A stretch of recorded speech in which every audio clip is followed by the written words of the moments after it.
Kicking back on this summer breeze.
Welcome to Double K's Classroom.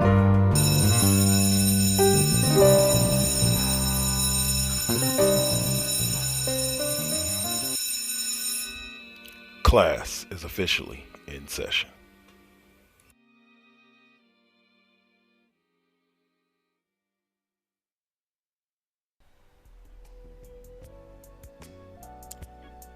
The following Four Aces production is for mature audiences only.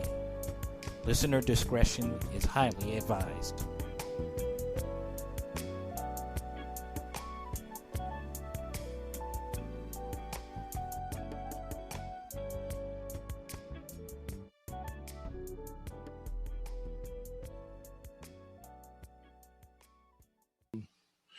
Hey y'all, what's up? It's me, Double KK Double, right here on the Four Aces Presents Radio Network, bringing you Double K's Classroom. For the first time in a long time, I'm gonna have somebody sitting in the co-host chair with me. You know, normally I speak to the air, talk to the screen, whatever you want to say. But this time, I got the one, the only Mr. Marty here with me. How you doing, brother? I'm doing great. Thanks for having me. No problem.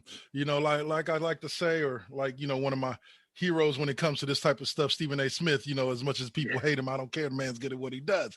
Always says, for subjects that I am not too familiar with, I like to lean on the knowledge of others. And my friend Marty here has always been one that has known a lot about sports in general, and then especially about hockey.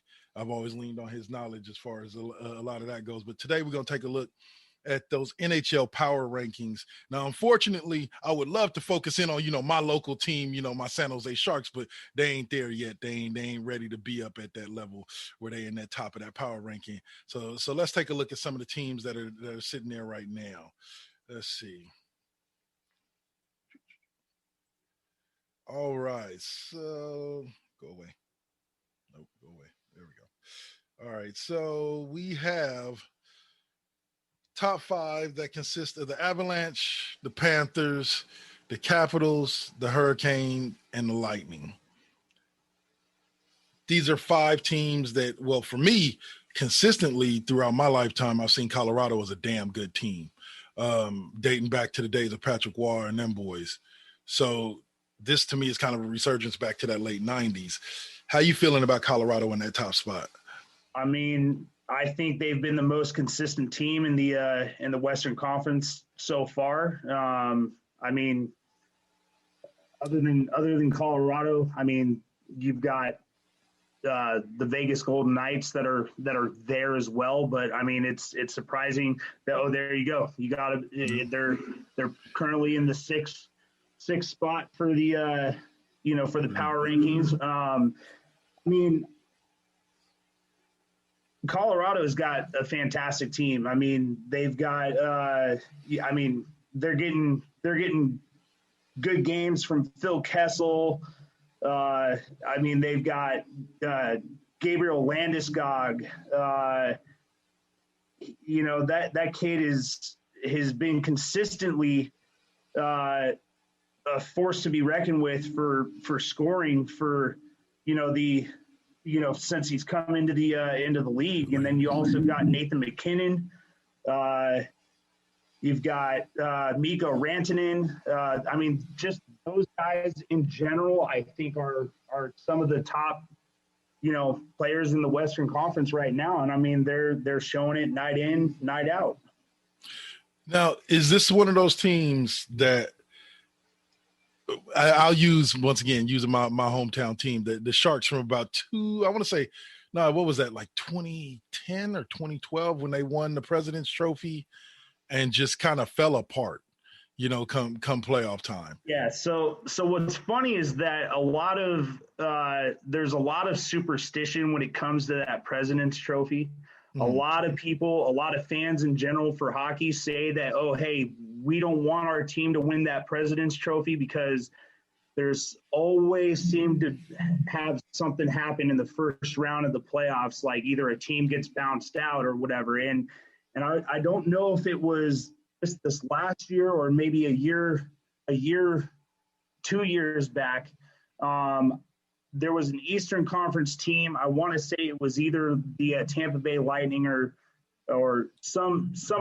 one of those teams. Yeah. They won the President's Trophy, and then they got bounced out by, getting swept in the first round. Oh, like that hurt your feelings right there. Right. Oh, man.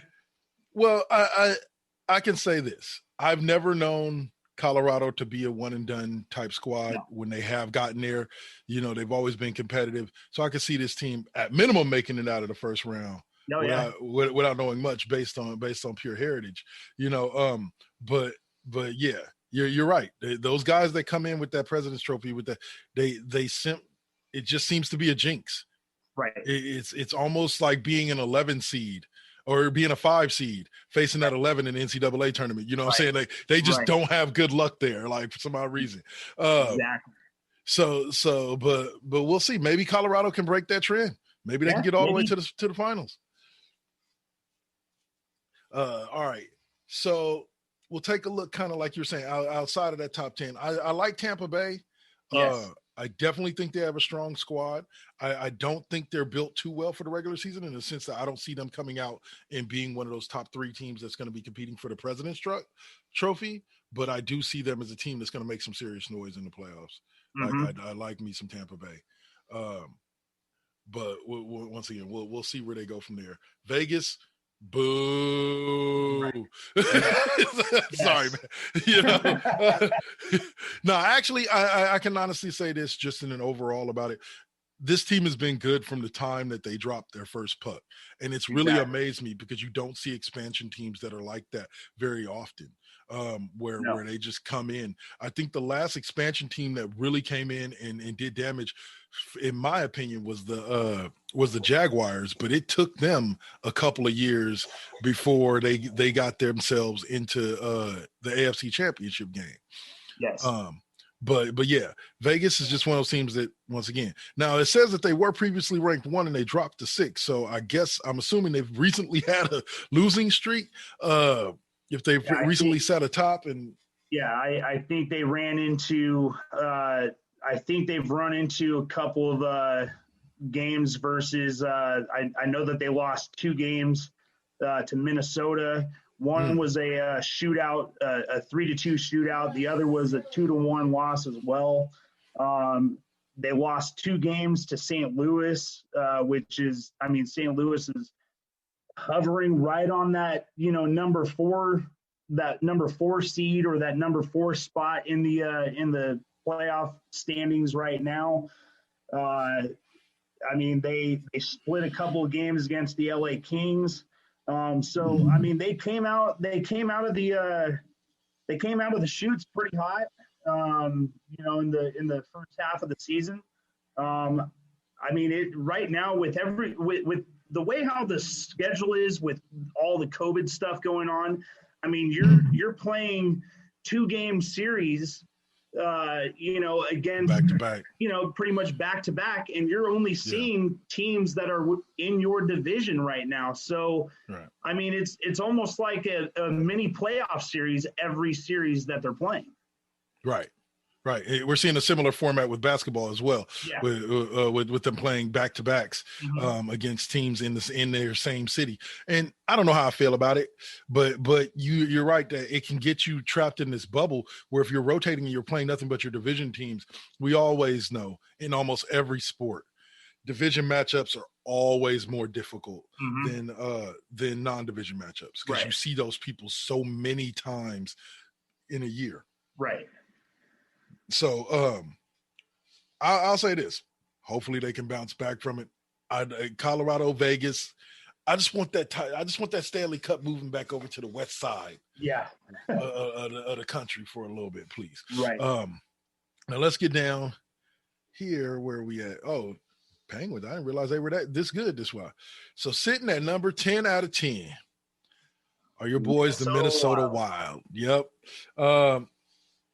So this team is actually pretty surprising note for me because I mean they lost players like Mikko Koivu, which was a staple for Minnesota hockey for the last 5+ years, and so they had a lot of question marks coming into the season. I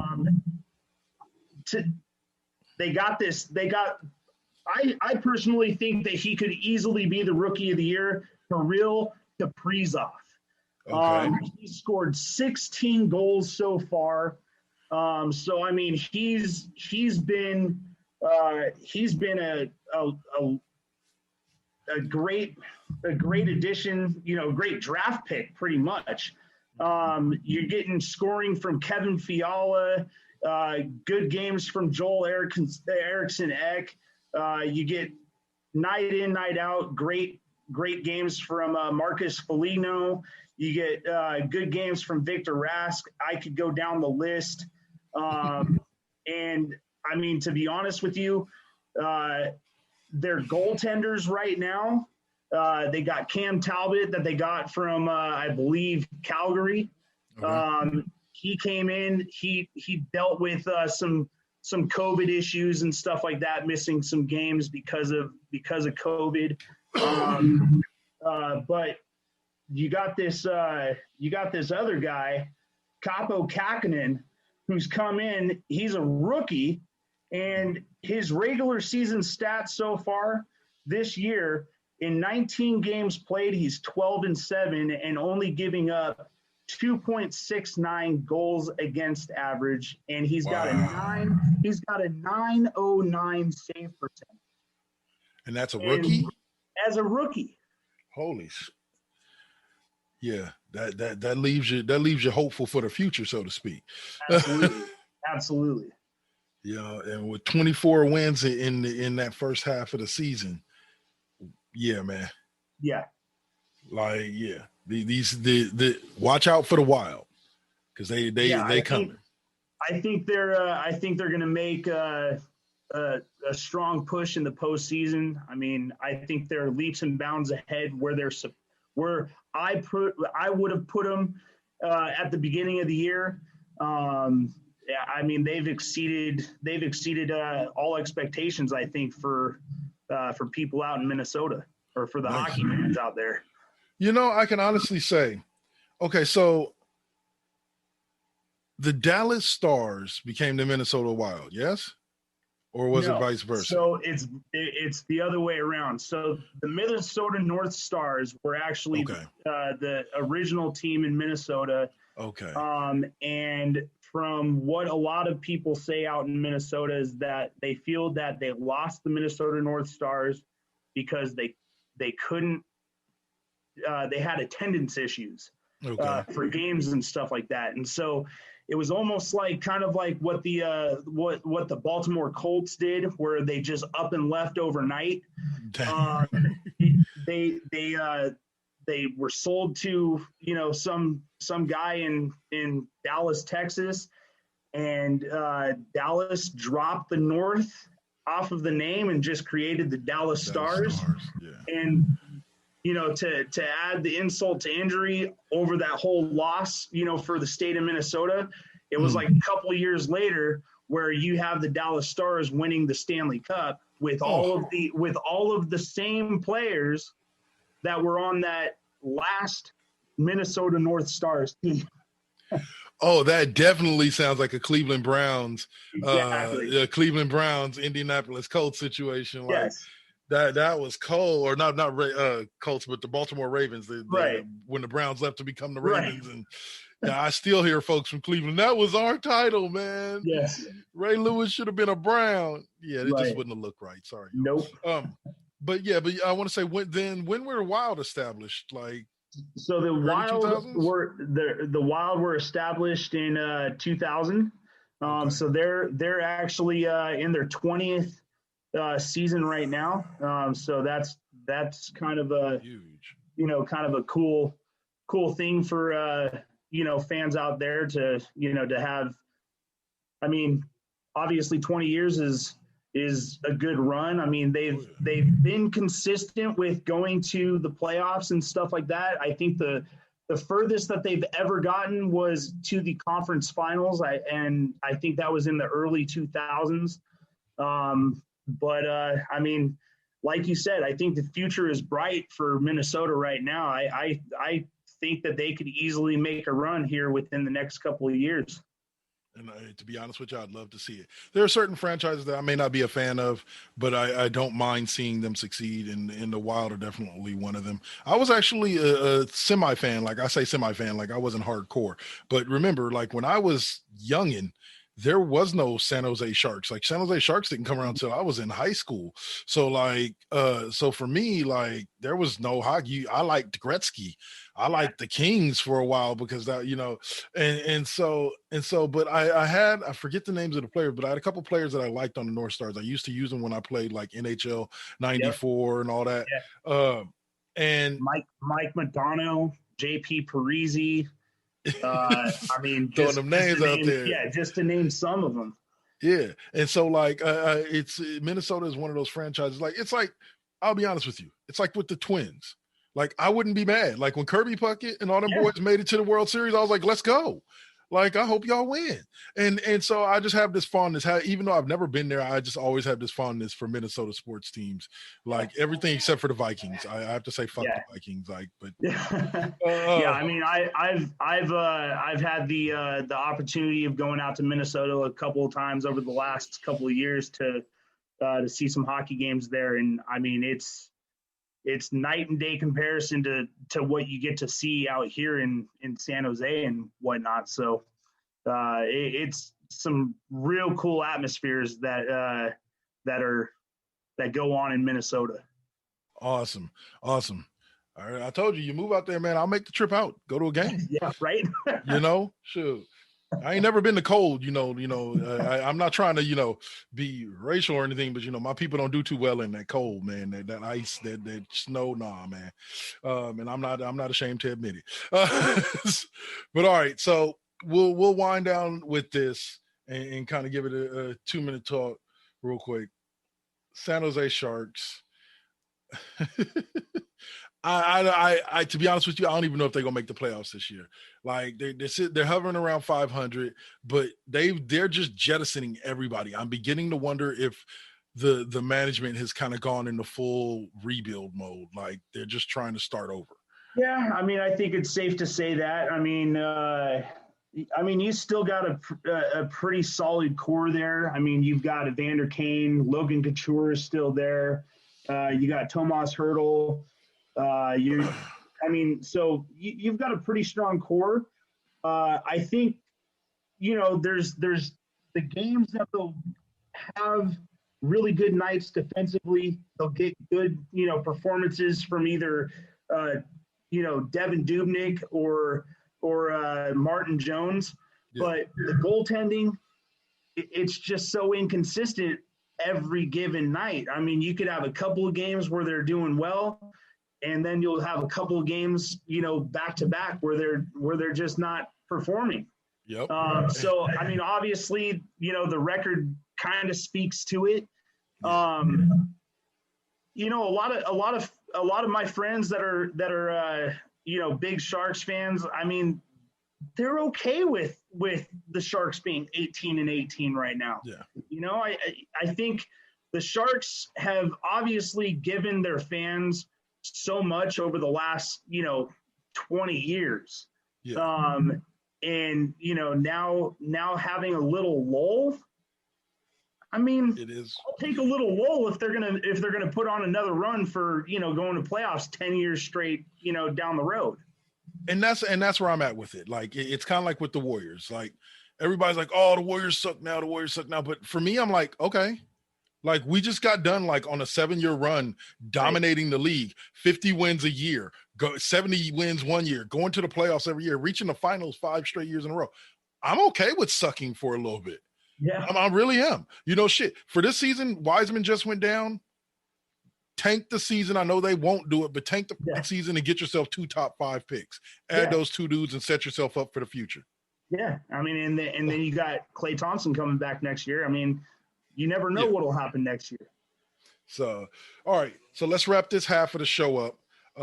We'll come back on the second half. We'll talk a little baseball. We'll talk a little bit more basketball. Talk that A's 0-6 start to the season that hurt my heart there.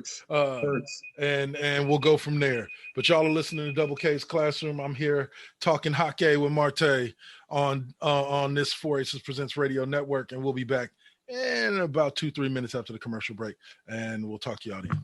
Peace. You are listening to Double K's Classroom right here on the 4 Aces Presents Radio Network. Spreaker.com, iHeartRadio, Spotify, Apple Podcasts, Google Podcasts, CastBox, and wherever you find your favorite podcasts. Interruption in progress. Now hijacking into ANS 2.0 immersion rig. Now simulating the amazing nerd show. Featuring comics. And Batman's like, you're safe here and everything, but the Joker all of a sudden pulls out a gun and shoots himself. Movies. People fight with lightsabers. What the hell do you want? I mean, in every one of these movies, there's a lightsaber battle. Yeah, no problem. I'm gonna rewatch it a million times. Yeah. I'm just saying, give me something more. Wrestling. That would be awesome. Oh my god, just a monster. Fans would be like, holy, what the hell's going on? What happened to Jericho? Horror. It starts off like any other like home invasion type of story, and then it just goes crazy. And more. Hey, this is Christian. Hey, this is Damon. And we are the Amazing Nerd Show. Make sure to download us on all your favorite podcast platforms.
Hey guys, this is Venice, and I've got a message from a friend of mine about my favorite podcast. It's your boy, Flavor Flav in full effect. Check this out, everybody. I want y'all to go check out TJ. What's good, everybody? TJ Johnson here for Voice from the Underground. I am the most handsome. Big Has. And I'm smoking my cigar, of course. You know what I'm saying? The Dutch. You pick me up in an Uber and a PT Cruiser, I'm calling Lyft. Cause they be fighting the power, talking about social issues, politics, you know what I'm saying? And we're not even that good. Right, we're terrible. Terrible. Tangents all over the place. And not only that, but they be keeping it fun with the sports, music, comics, and movies too. Am I allowed to talk? I think no, not right now. Shut up, colonizer! You know what I'm saying? He on Twitter at VFU Podcast. Yo, you can find them. So check 1, 2. This is Flavor Flav. Yeah, boy. Okay, what Flav was trying to say is, check out Voice from the Underground on your favorite podcast network. Voice from the Underground. Hey y'all, and we are back again here talking sports on Double K's Classroom with the one and only Marty. What's up, Marty? What's up? All right, man. So this time we're going to kind of get into some just in general stuff. Like I mentioned at the top of the show, Marty is an avid sports fan. Man, the conversations we've had at the HD throughout the time, man. Yeah.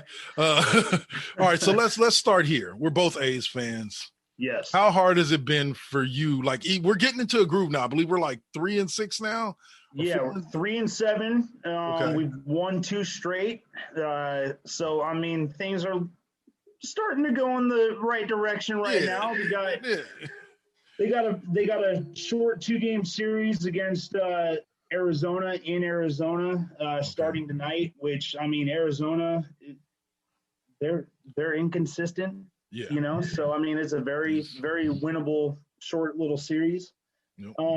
But I mean, what's weird is just, you know, when you look at the team's roster on paper, I mean, with, you know, obviously you got, you know, Ramon Laureano, you got, you know, Chapman, Olsen, you got Pinder that's still there, you got Canna that's still there. You got the young guys, you know, like Murphy, Seth Brown, that's Allen. You know, getting some, you know, playing time now and everything. I mean, on paper, this team doesn't really look all that bad. Yep.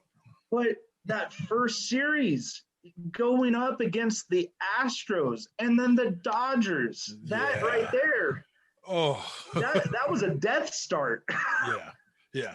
That was definitely a murderer's row. Like I looked back at that and I'm like, well, okay, I'll be honest with you. The only thing that upset me about it was the fact that 4 of those 6 losses came to Houston.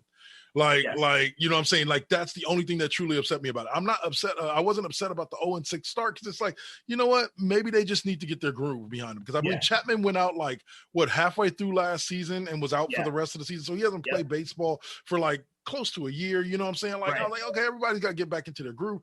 Unfortunately, these pitchers, man, are not turning out to be They're not. Like, I love Luzardo, and trust me, on MLB 20 and MLB 18, he's a beast in the game. But unfortunately, that's not translating the same way to him in real life, because I would say we got a great start out of him his last start. Yes. We definitely got a great start out of him his last start, so he's trending in the right direction. Puke being on the disabled list, Rosenthal being on the disabled list, I think is killing the pitching staff. Yeah, I mean, you got Mike Fiers that's on the injured list right now as well. From what I understand, he might be a couple of days out until he gets his first start on the year. I think it might be either late this week or maybe early next week when we get to see Mike Fiers on the mound. You know, he's a workhorse. I mean, so, you know, I think getting him is gonna help out a lot. I mean, the surprising thing for me is Chris Bassett, 0-2 with a 5.56 ERA. Last year, I mean, he was the workhorse of the starting rotation. I believe he got the start in game 1 of the playoff series. Yes. Like, this has always baffled me with the A's. I genuinely believe since 89, since 90. 90 was the last year that the A's made it to the World Series, because people forget that 89 World Series came in the middle of a three-peat of making it to the World Series. And it's just one of those, since 90, I feel like the A's have put multiple teams on paper that should have either came close to winning World Series or won World Series, but they can't seem to get out of the divisional round. Or like that team with Leicester that lost in that wild card game. I'm like, how? To me, that year, 2014 was a freak of nature kind of a year, because we came out of the chutes that year just on fire, and it wasn't your same kind of like Oakland A's season feel, where the season that they always turn on the Jets in the second half of the season and stuff like that. So it's like, but they blew that team up. I think it was either that following year you get rid of Cespedes, Donaldson, Norris, like those guys. Yeah, that was the heart and soul right there. Absolutely. I'm like, when was the last time I thought about that? I was like, look, McGuire, Canseco, the A's have had their fair share, Reggie Jackson, of prolific home run hitters. Since the inception of the home run derby, I don't believe the A's have fared too well, and I don't believe we've had too many people that have won the derby. No, I think Cespedes did it back-to-back years, and that was the last time. Yeah. And so it just blows my mind that they would just be like, all right, dude, bye. Okay, look, I got it. Y'all were cheap, but this new dude's supposed to not be cheap, but it still feels like the dude's cheap. Like, what I'm saying? I've been defending Billy Bean all these years. Like, it ain't Billy Bean's fault. It's Lou Wolf. Fuck Lou Wolf. Lou Wolf is the reason why all this shit's doing like this. And man, and here we still sitting on. I say every year is Billy Bean, make me a believer. And he's not made me a believer yet. Now, don't get me wrong. I understand the theory behind Moneyball, but I think they've tried to take it a little too far. Like, I think you can only hit so many times on that veteran dude who was kind of injured throughout his career, that's just looking to restart it and get going, like that Scott Brocious type dude. Like, you're not gonna. There aren't a million of them sitting in the minors waiting for their opportunity. So stop trying to build through the draft. Stop trying to find those veteran guys that are just random. Don't get me wrong. Mitch Moreland, I hated that fool when he played for the Rangers, because he used to tear us up. Yeah, but I don't feel like we're gonna get that Mitch Moreland that was tearing us up in Texas. And so it's just one of those type of things where I'm like, Billy, I get it, but we had some young bucks that if you'd have just been willing to pay them, we'd be kind of like the Dodgers right now.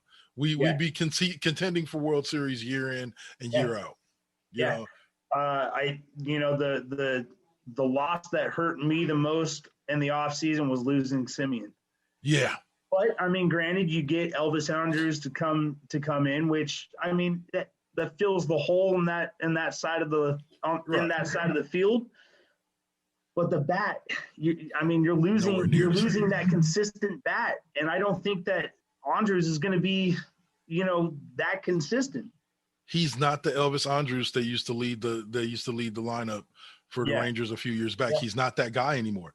But they do have a guy that was like him, and he's younger. They do, or at least, no, they traded him away. I was like, they had Jerkson Profar, who was originally supposed to be Andrus's kind of like understudy, and they let him go, or they traded him somewhere, I believe. I think, I could be mistaken, but I think San Diego has him now. Yeah, I believe so. Yeah. And so it's just, I don't know. Like I said, I don't know what these guys are doing. It's kind of, to be honest with you, part of it is kind of the same thing as what's going on in Golden State right now. Like it just feels like there's a bad bug over the franchise. Like right now, like not like, oh, we're cursed. Like, no, this isn't that we aren't the Cubs. Like we killed that curse already back in 2015. But it just doesn't feel. You got James Wiseman out now. Curry missed a bunch of games this year. Draymond Green missed a bunch, and it feels like last year on repeat. Except they're just a little bit more competitive because more of the main pieces are staying. But now you got Wiseman out for the rest of the year, and it's just like I said to you off air, just tank the rest of the season. Get yourself two top. Hope that Minnesota doesn't end up too high on that list, right? And you end up with 2 top 10 picks. Right. You add that to Clay, and there's no reason why, if that team stays healthy, they shouldn't be competing at least at minimum for the playoffs. Exactly. But we'll see. Yeah. Let's see. So let's get some thoughts here, bro. What are your thoughts on the Lake Show, on the Lake Show and Brooklyn? Because they're basically the 2 golden states right now of the league, so to speak, or what we were. I mean, the MVP of the Lakers is absolutely Anthony Davis. I mean, they don't really, unless they're 100% healthy, they don't really scare me in a playoff series. I mean, obviously, you're seeing the way how the Lakers are without LeBron and without Anthony Davis now. I don't think anybody's really afraid of them, without those 2 guys. Yeah. And who knows that once they come back, who knows if they're going to be consistent again to win a playoff series. Let's hope he doesn't activate playoff mode when he comes back this time. Right. The Brooklyn Nets, I mean, they're kind of like the same thing, is that, you've had, up and down year from Kyrie. He's been in and out of the lineup, for whatever issues that he's had. I think he had some personal issues that he was dealing with in the beginning of the year, where he missed a couple of games, and you haven't really gotten a whole lot out of Durant. Yeah. I mean, it's Kevin Durant. He's gonna be there at the end of the year. With them adding James Harden to make that big 3 again, I mean, who knows what could happen in a playoff series with them? I mean, if all 3 of those guys are healthy, why couldn't they go all the way? You gotta, if you're the Lakers, you gotta hope, and this is funny to say this, you gotta hope that LaMarcus Aldridge and Blake Griffin don't start clicking. If those 2 start clicking and give them 5 deep as far as superstars, you know what I'm saying? Give them that Rudy Gay, San Antonio Spurs type production, 12, 14 points off the bench, 5, 8 rebounds. If they start giving them that Brooklyn team scares the bejesus out of me. Yeah. Because they have the potential to run the table in the playoffs. Everybody keeps saying, oh, the 76ers, man, Brooklyn's going to lose to this. Don't let that team get clicking. Right now, they're not firing on all cylinders. Maybe 4 out of 6 cylinders are firing. But if they can turn on that 5th and 6th cylinder in the playoffs, I don't see anybody, including LA, that can truly stop them. There's just too many weapons on the floor. Now, LA is a little bit, like you said, they don't scare me in the sense that I believe that that a healthy Warriors team with James Wiseman and everybody healthy, Marquise Chris could handle those Lakers team with LeBron and AD healthy. I believe they can handle them in a 7-game series. But unfortunately, we won't get to see that matchup. But so I don't necessarily, but I see that LeBron's going to make that team as competitive as they can possibly be, because that's kind of what he does. It's definitely going to take somebody else. I see Denver as more of a favorite to come out of the West than I do LA. I like how strong that team is. I think that team's built for the playoffs. Yeah, I mean, don't count out Utah. I mean, Utah has been the most consistent team of any team in the NBA this year. I think they won 22 straight or something like that, or 22 out of 23 games or something like that. I forget about them sometimes because there's not a, you know what I'm saying? Like the league and Sports Center and the mainstream sports media isn't bringing up too much about the Jazz, so they kind of slip off of my radar sometimes. They're not in my face every day, But yeah, you're right. Donovan Mitchell, like Rudy Gobert, those they finally put a team together around those two that could beat almost any team. Now, it's funny that we talk about Utah, LA, Clippers. We haven't even mentioned, like, they're a powerhouse.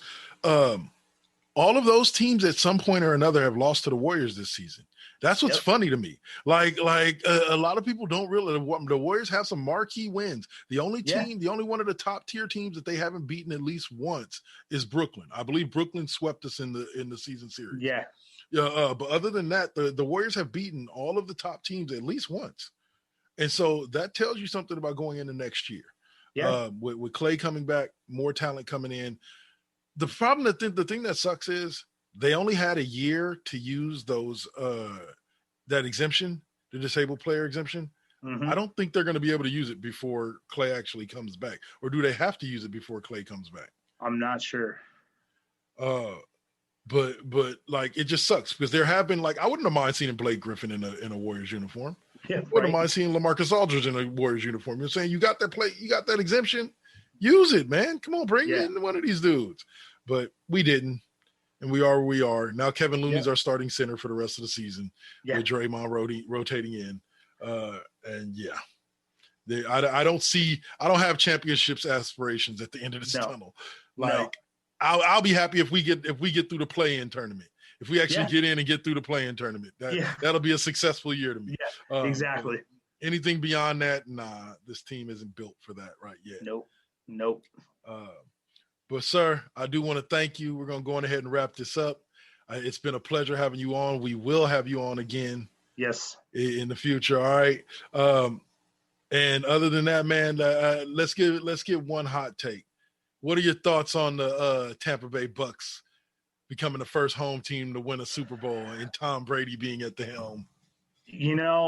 As much as I cannot stand that man, Tom Brady, I mean, he just continues to do Tom Brady things. And it was a fun game to watch. I mean, I watched it, in the sense of, I mean, being a Raider fan, I hate Patrick Mahomes and I hate the Kansas City Chiefs, so I didn't mind that Tom Brady and Tampa Bay won it again and stomped them to boot. Exactly. Oh man, like I would say that would be probably one of the most conflicting Super Bowls for a Raiders fan, like, ever. Because on one side you got the Bucks and you got Tom Brady, and on the other side you got the Kansas City Chiefs. It's like, can nobody win? Can the stadium just blow up? Right. The one year that you just need a natural disaster to happen would have been amazing. Yep. Oh man, that was the Dodgers Astros World Series for me. Yes. Like, can the whole stadium just blow up and just call it a day?